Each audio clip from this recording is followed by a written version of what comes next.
기분과 태도는 별개다. 좋은 태도를 보여주고 싶다면, 소중한 사람에게 상처 주고 싶지 않다면, 우리는 충분히 태도를 선택할 수 있다. 안녕하세요. 부자의 서재입니다. 오늘은 기분이 태도가 되지 않게, 기분 따라 행동하다 손해보는 당신을 위한 심리 수업, 레몬 심리 지음 박영란 옹김, 갤리온에서 출판하였습니다. 레몬 심리는 중국의 대표적인 심리 상담 플랫폼입니다. 전문가에게 손쉽게 상담을 받을 수 있는 창구로 유명하죠. 기분에 조종당하고 감정에 휘둘리는 사람들에게 감정의 주인이 되는 방법을 소개하고 있습니다. 기분이 나를 망치게 두지 마세요. 이 책을 집어든 여러분은 분명 배려심이 많은 성격일 것이다. 내 기분 때문에 남들을 피곤하게 하는 상황을 되도록 피하고 싶다는 생각을 평소에 많이 한 사람일 테니까.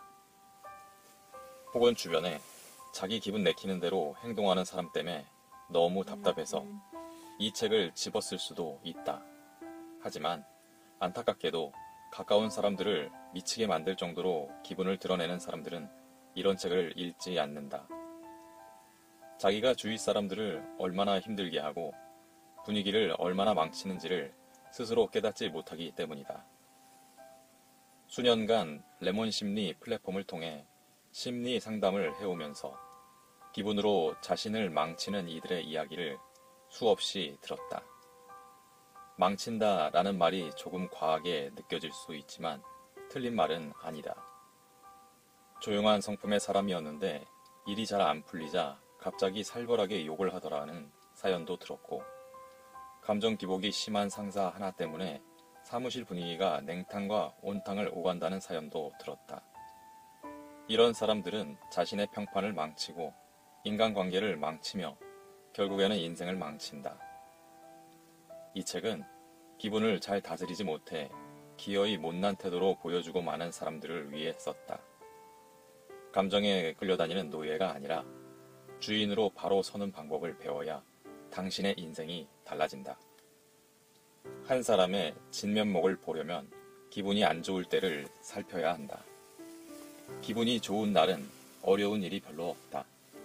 후배의 실수도 너그럽게 이해하고 5살 아들의 질문 폭격에도 온 성의를 다해 대답해 줄 수 있다.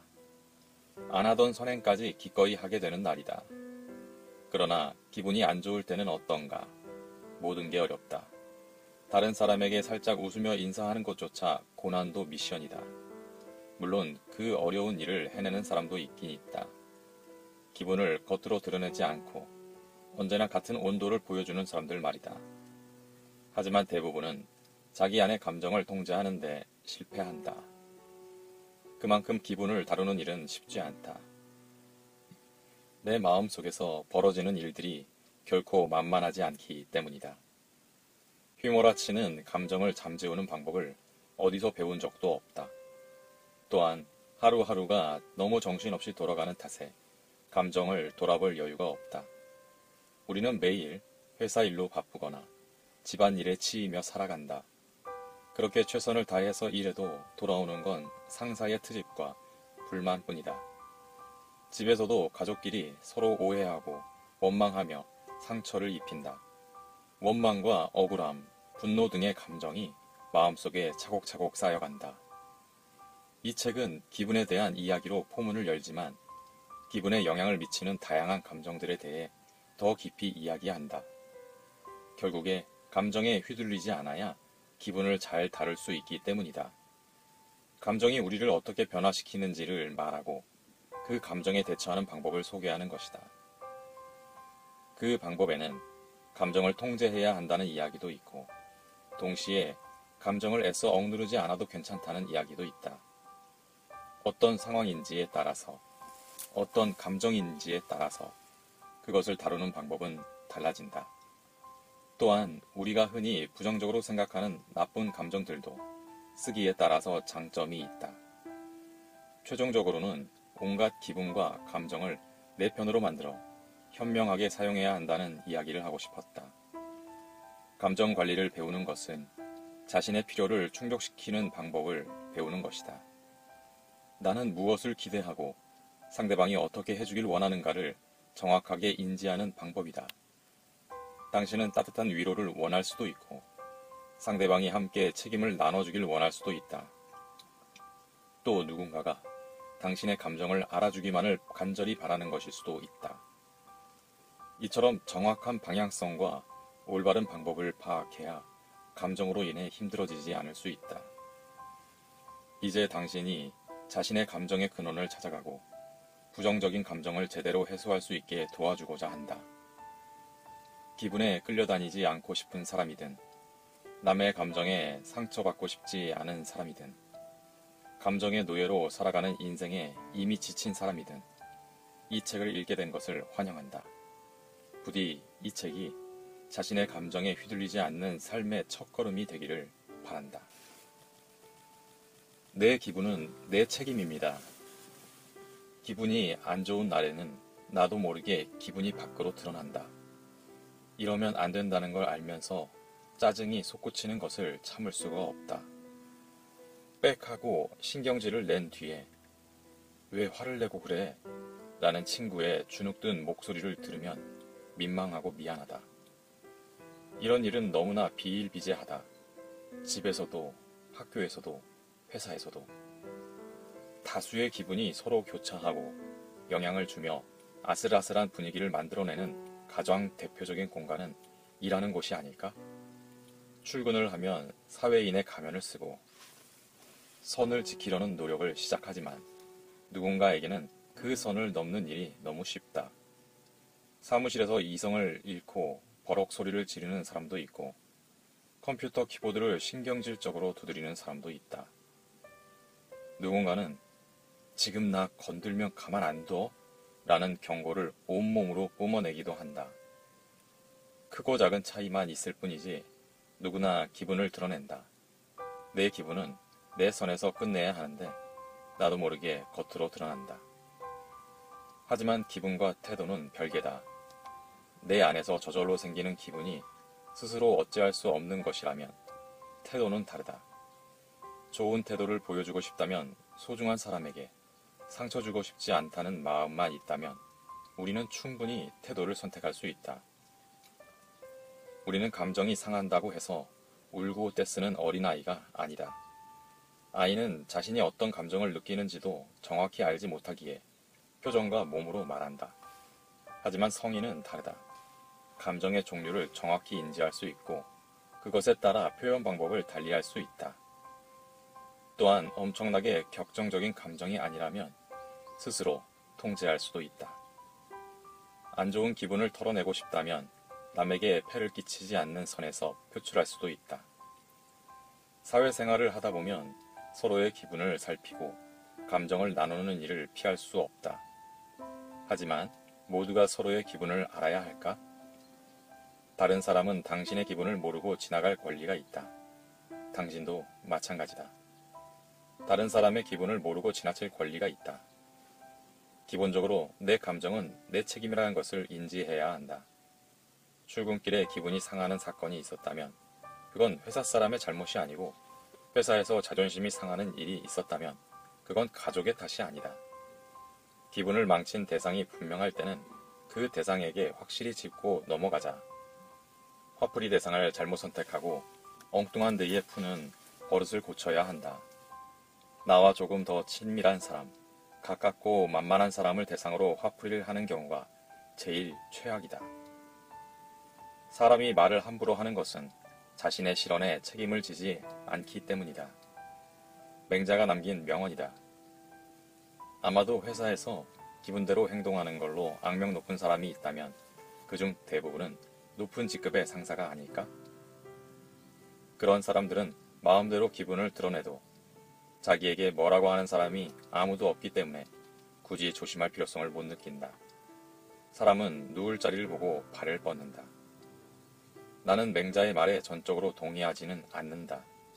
결국 사람은 자신의 행동에 책임을 진다고 생각하기 때문이다. 회사 상사에게 기분 안 좋은 거 너무 티내지 마세요 라고 대놓고 말하는 사람은 거의 없겠지만 사실 그 사람에 대한 평가는 이미 바닥을 쳤을 것이다. 그는 아무에게도 진심으로 존중받지 못하고 무시당하는 인생을 스스로 선택한 것이다. 사람들은 그저 적당히 비위나 맞춰주면서 지내고 있을 뿐이다. 반대로 자신의 기분을 통제하는데 능숙한 사람을 보면 존경심이 절로 생긴다. 결코 쉽지 않은 일임을 모두가 잘 알고 있기 때문이다. 안 좋은 감정을 남에게 전달하지 않기 위해서 노력하는 사람. 그게 진짜 어른의 태도가 아닐까? 좋은 태도는 체력에서 나온다. 이유 없이 기분이 안 좋고 무기력할 때가 있다. 이럴 때는 직장 상사가 말을 걸어도 아무 대꾸도 하고 싶지 않다. 입꼬리만 간신히 올릴 뿐이다. 평소 같으면 그의 웃기지 않은 농담에도 웃어주고 적당히 분위기를 맞출 텐데 그게 쉽지 않다. 우리는 흔히 외부 환경과 머릿속 생각이 기분을 좌지우지한다고 생각한다. 하지만 아주 중요한 변수가 하나 더 있다. 바로 체력이다. 인간의 신체와 정신은 서로 긴밀하게 연결되어 있으며 몸 컨디션은 감정에 지대한 영향을 미친다. 몹시 피곤한 상태로 야근을 하고 있는데 끊임없이 질문을 해대는 후배에게 친절하게 대답할 수 있는 사람은 많지 않다. 차갑게 무시할 수는 없어서 억지로 대답을 해주기는 하지만 누가 봐도 기계적인 반응이다. 매일 피곤한 사람은 결코 다정한 선배가 될 수 없다. 우리의 기분은 몸의 신호 하나하나에도 반응한다. 섭취하는 음식과 수면의 질, 호르몬 변화와 컨디션은 너무도 중요하다. 하룻밤 잘 자고 일어나면 의욕이 넘치지만 저녁 즈음 퇴근길에는 갑자기 인생의 회의감이 든다. 잠이 부족하면 하루 종일 아이처럼 까칠한 잠투정을 해댄다. 다 큰 성인인데도 그렇다. 몸이 아프면 머리로는 그러면 안 되는 걸 알면서도 툴툴대고 신경질을 내서 주위 사람을 지치게 만든다. 신체적 고통에 모든 신경이 집중되면 다른 사람을 위한 배려는 감정 노동으로 느껴질 뿐이다. 뚜렷한 이유 없이 기분이 안 좋을 때면 자신에게 3가지 질문을 던져보자. 밥은 제대로 챙겨 먹었나? 요즘 잠은 제대로 잤나? 운동은 좀 하고 있나? 내게 이 질문을 던져보면 역시나 내 몸을 잘 돌보지 않고 있을 때가 많았다. 이럴 때마다 나는 속으로 안도했다. 도저히 이유를 알 수 없는 기분 변화가 정답이 모호한 논술 문제라면 몸 상태로 인한 기분 변화는 정답이 정확한 수학 문제 같았기 때문이다. 몸은 거짓말을 하지 않아서 운동을 하는 것만으로도 잠을 충분히 잘 자는 것만으로도 기분이 한결 나아졌다. 어느 날 괜히 신경질이 난다 싶었는데 초콜릿 하나 먹었더니 바로 마음이 차분해졌다. 정신없이 일하느라 당이 떨어졌다고 외치는 몸의 신호를 놓치고 있었던 것이다. 물 한 잔으로 기분이 바로 나아진 적도 있다. 한 끼 식사도 우습게 여겨서는 안 된다. 영양학자는 감정 기복 또한 음식과 관련이 있다고 말한다. 게을러진 정신 또한 체력으로 개선할 수 있다. 무엇이든 몸이 뒷받침되어야 도전하고 시도할 수 있다. 포기하고 싶은 마음이 들 때는 체력의 한계에 부딪히지 않았는지도 함께 살펴야 한다. 머릿속 모든 생각들이 비관적으로 흐른다면 유산소 운동을 해보자. 긍정적인 마음의 힘이 다시 솟아오를 것이다. 몸과 마음을 함께 돌봐야 나에게도 남에게도 정성을 다할 수 있다. 한 가지 더. 배가 고프거나 피로가 누적되어 있을 때는 중요한 결정을 내리지 않는 것이 좋다. 색안경을 쓴 채로 세상을 바라보기 때문에 이때의 판단은 믿을 만하지 않다.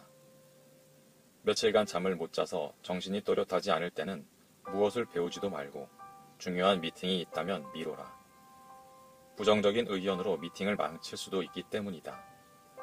수면 부족은 짜증을 유발하고 스트레스를 증가시키며 자신감을 떨어뜨린다. 이럴 때 해결 방법은 아주 단순하다. 당신에게 필요한 것은 오로지 잠, 달콤한 잠일 뿐이다. 기분을 내 편으로 만들면 인생이 달라집니다. 부자의 서재와 함께 여러분들의 기분을 여러분 편으로 만들어 보시기 바랍니다. 감사합니다.